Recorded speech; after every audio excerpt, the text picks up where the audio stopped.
फिर आता है बालकों ऑफबाउ का नियम। इस नियम के अनुसार ऑफबाउ जर्मन भाषा का शब्द है जिसका अर्थ है रचना या निर्माण करना। इस नियम के अनुसार उपकोषों में इलेक्ट्रॉन ऊर्जा के बढ़ते हुए क्रम में प्रवेश करते हैं। उपकोषों की ऊर्जाओं का बढ़ता हुआ क्रम निम्न है। कैसे? पहले इलेक्ट्रॉन जाएगा 1s में, फिर 2s, फिर 2p, 3s, 3p, 4s, ऐसे करके लास्ट इलेक्ट्रॉन यहाँ पे जाएगा। तो ये मैंने आपको बता दिया, ये पहले डायग्राम मैंने आपको बताया था इलेक्ट्रॉनिक विन्यास निकालने के लिए। यही ऑफबाउ का रूल है कि इलेक्ट्रॉन जो है इलेक्ट्रॉन ऊर्जा के बढ़ते हुए क्रम में प्रवेश करते हैं। और इसी को देख के एग्ज़ाम यहाँ पे क्वेश्चन आता है कि निम्न उपकोषों को ऊर्जा के बढ़ते हुए क्रम में व्यवस्थित कीजिए। तो ये उपकोष दे रखे हैं 2p, 4p, 3d, 4s। तो हमें इन्हें बढ़ते हुए क्रम में लगाना है। बढ़ते हुए क्रम में मतलब पहले छोटा, फिर उससे बड़ा, फिर उससे बड़ा। तो इसमें आप देख सकते हैं, इसको डायग्राम आप रफली बना सकते हैं और उसमें आप बढ़ते हुए क्रम में लगा सकते हैं। इस तरीके से ये बढ़ता हुआ क्रम है इसका, पहले 2p, फिर 4s, 3d, 4f। जैसे एक क्वेश्चन आता है बालकों इलेक्ट्रॉन 3d से पहले 4s में क्यों प्रवेश करता है? तो उसका सीधा सा जवाब है, मैंने आपको बताया था, इलेक्ट्रॉन पहले उस कक्षक उपकोष में प्रवेश करता है जिसकी ऊर्जा कम होती है। 4s की ऊर्जा 3d से कम होती है। आप वो डायग्राम बना के देख सकते हैं, ये वाला, इस तरीके से ये वाला आप डायग्राम बना के देख सकते हैं। या फिर n+l के नियम से, जो मैंने आपको पिछली वीडियो में बताया था कि इलेक्ट्रॉन पहले उस कक्षक में प्रवेश करता है जिस उपकोष के लिए n+l का योग कम होता है। जैसे 4s के लिए तो हम निकाल रहे हैं कि इलेक्ट्रॉन 3d से पहले 4s में क्यों प्रवेश करता है, ये तो क्वेश्चन है। तो 4s के लिए हम निकाल रहे हैं, तो n का मान यहाँ पे 4 और s है, तो l बराबर 0। और 3d के लिए n बराबर 3 और d बराबर 2। तो n+l दोनों का योग करें 4। तो अतः इलेक्ट्रॉन पहले 4s में प्रवेश करेगा क्योंकि इसमें n+l का मान कम है। फिर आता है कि कोश किसे कहते हैं? बोहर के अनुसार इलेक्ट्रॉन नाभिक के चारों ओर एक निश्चित कक्षाओं में घूमते रहते हैं। इन निश्चित कक्षाओं को कोश कहते हैं। नाभिक के ओर इन्हें K, L, M, N द्वारा प्रदर्शित किया जाता है। जैसे मैंने आपको बताया था, ये नाभिक होता है, ये इलेक्ट्रॉन होता है, मतलब ये इसकी कक्षाएं होती हैं। तो जो कक्षाएं होती हैं K, L, M, N, इन्हीं को कोश बोलते हैं। तो इसका आप स्क्रीनशॉट भी ले सकते हैं इसे समझने के लिए। तो बालकों ये क्वेश्चन है, मास्टर पूछता है कि एक परमाणु में 2k, 8l, 5m इलेक्ट्रॉन है, तो निम्न प्रश्नों के उत्तर दीजिए।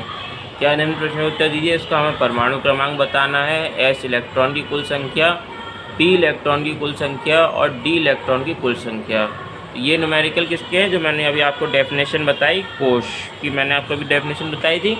तो कोश में क्या होता है, मैंने आपको बताया था, एक नाभिक होता है। नाभिक के चारों ओर कक्षाएं होती हैं। इस तरीके से नाभिक के चारों ओर कक्षाएं होती हैं। और इन कक्षा, पहली कक्षा क्या होती है हमारी K, दूसरी कक्षा L, तीसरी कक्षा M, तो इसी तरीके से N, N, OP, इस तरह से बढ़ती जाती हैं कक्षाएं।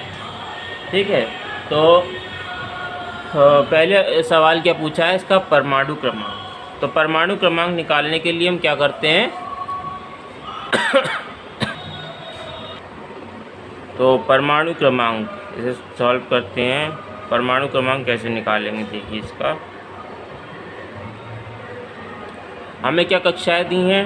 2k, 8l, 5m। ठीक है, तो परमाणु कक्षा निकालने के लिए हम सभी को जोड़ लेते हैं, सभी के n को। ये n का मान होता है नहीं, ये n, और ये कोश कौन से कोश में है? ठीक है, तो ये पहले उपकोष में 2k किस में? 2 इसमें है, k में पहले उपकोष में। फिर दूसरे उपकोष में क्या है? दूसरे उपकोष l में क्या है हमारा? 8 है। और तीसरे में क्या है उपकोष में? तीसरे उपकोष में m में क्या है हमारा? 5। तो सभी को हम जोड़ लेते हैं। जोड़ने में कितना है? 15। तो परमाणु क्रमांक आ गया हमारा 15। अब 15 का इलेक्ट्रॉनिक विन्यास लिख लेते हैं। 1s2, 2s2, 2p6, 3s2, 3p3। इतना करने के बाद अब निकालते हैं s इलेक्ट्रॉन की संख्या, कुल संख्या, तो इलेक्ट्रॉनों की कुल संख्या कैसे निकालेंगे? s इलेक्ट्रॉन की कुल संख्या, तो हमने अभी परमाणु क्रमांक लिखा था इसका, तो s कितने हैं? एक और ये 2s ये हैं, 1s 2s, तो 1s 2s टोटल कितने s हो गए? 3s हो गए। और s k के लिए s उपकोष का क्या मान, जो k उपकोष होता है उसके लिए k जो कक्षाएं होती है उसके लिए कौन सा उपकोष होता है? s उपकोष होता है।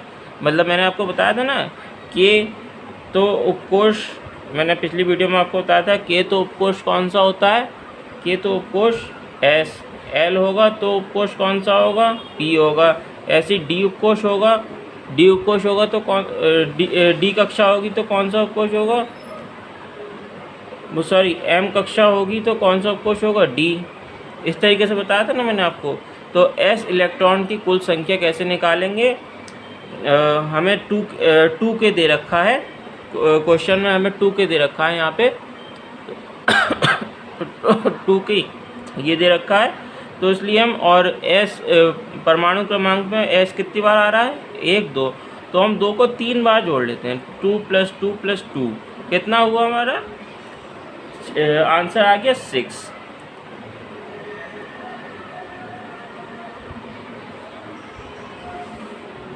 या इसे इसे निकालने के लिए आप ये भी देख सकते हैं कि इसे ये 15 लिखा है, तो 15 लिखा है तो इसके ऊपर देखिए कितना लिखा है, 1s2, 2 है ना, तो 2 को एक बार 2 को जोड़ेंगे।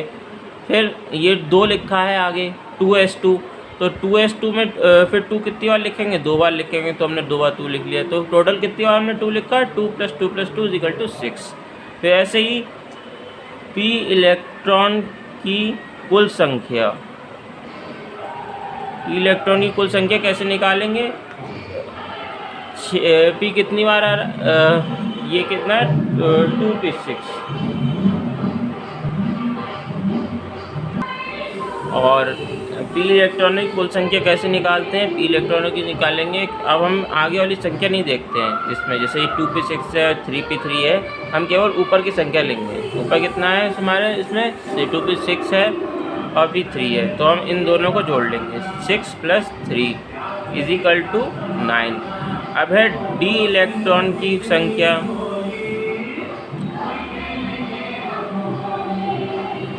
जीरो।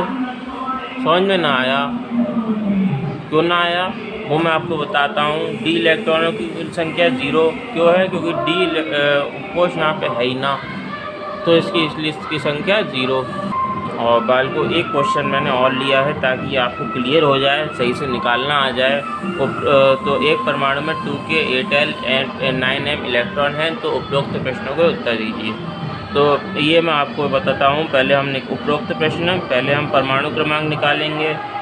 परमाणु क्रमांक कैसे निकालेंगे? परमाणु क्रमांक हम निकालेंगे कि हमें दे रखी हैं 2k 8l और 9, तो सभी को जोड़ लेंगे। कितना आ गया हमारा? 19 आ गया। और 19 आ गया, और 19 का परमाणु क्रमांक हम लिख लेंगे। 19 का परमाणु क्रमांक कैसे लिखेंगे? 1s2, 2s2, 2p6, 3s2, 3p6, 4s1। ठीक है, ये हमने परमाणु क्रमांक लिख लिया।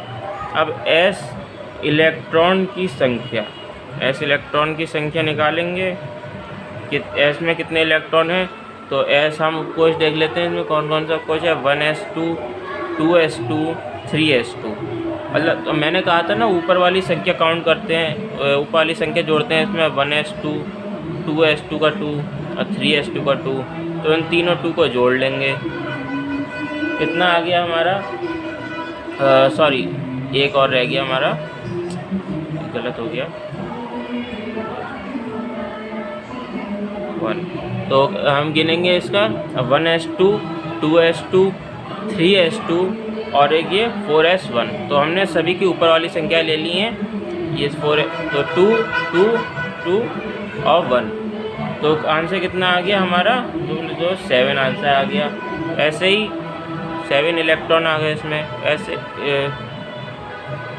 ऐसे ही पी कोश में इलेक्ट्रॉन की संख्या कितनी है, तो पी वाले को ले लेंगे, तो 2p6 है और ये 3p6 है, तो ऊपर वाली दोनों संख्याओं को जोड़ लेंगे। 6 + 6 = 12। और डी इलेक्ट्रॉन की इलेक्ट्रॉनों की कुल संख्या क्या होगी, 0 होगी, क्योंकि डी उपकोश हमारा है ही नहीं। तो आई होप ये आपको क्लियर हो गया होगा। और किसी को कोई प्रॉब्लम हो तो आप कमेंट सेक्शन में ज़रूर पूछिएगा। और फिर आता है बाल को उपकोश किसे कहते हैं, तो कोशों की सभी इलेक्ट्रॉन ऊर्जा समान नहीं होती, इसलिए कोशों को उपकोशों में बांटा गया है। उपकोशों को SPDF अक्षरों द्वारा प्रदर्शित किया जाता है। जैसे ये उपकोश है, पहले आपको उपकोश लिख लेने हैं, 1 मतलब KLMNOPQ, ठीक है। फिर वैसे ही डायग्राम बना देना है आप, मतलब वैसे ही आपको लिख देना है जैसे मैंने आपको परमाणु संरचना में इलेक्ट्रॉनिक विन्यास लिखने के लिए बताया था, वो आपको लिख देना है इसके आगे। और ऐसे लाइन बना देनी है, मतलब अलग अलग खाने बना देने हैं। तो ये K उपकोश के लिए 1S हो गया, L के लिए 2S 2P हो गया, ठीक है। तो इसी तरह से ये बन जाएगा। और K कोश में उपकोशों की संख्या बताओ और उपकोशों के नाम भी लिखो।